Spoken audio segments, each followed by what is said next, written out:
সাপ ধরবে আমাকে কামড় মারবে এতটুকু বুঝো না? তুই সত্য কথা বলছিস তো? হ্যাঁ স্যার, আপনি ম্যাডামকে বলুন ব্যাগটা নিতে।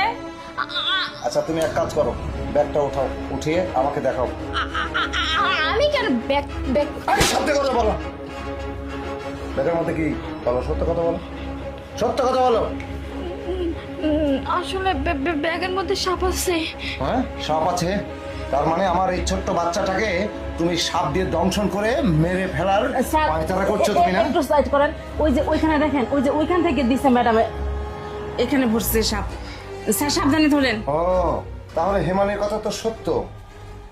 এইখানে সাপ নিয়ে এসে তারপরে এইটা থেকে তুই ওই ব্যাগের মধ্যে দিয়েছিস আমার বাচ্চাটাকে যেন দংশন করে মেরে ফেলে না?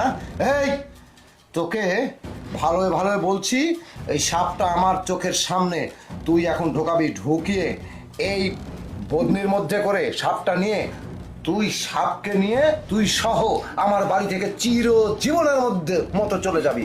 কখনো যেন তোকে এই ত্রিসীমানার মধ্যে না দেখি। কাল নাগিনী ডাইনি, হ্যাঁ? না না তোর মতো জাদু করে মহিলা আমার এই পরিবারে কোনো প্রয়োজন নেই। বের কর, আরে বের কর বলছি, না হলে একদম শেষ করে ফেলবো। বের কর, বের কর, বের কর। বের করেন।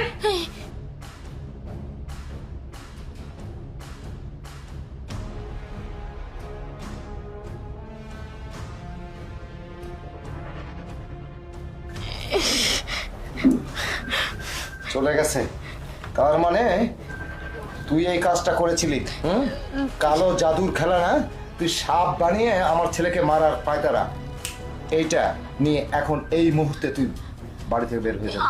জীবনে কখনো যেন তোকে আমি না দেখি তোর মতো কাল নাগিনী ডাইনিকে নিয়ে ঘর সংসার করার ইচ্ছা আমার নেই।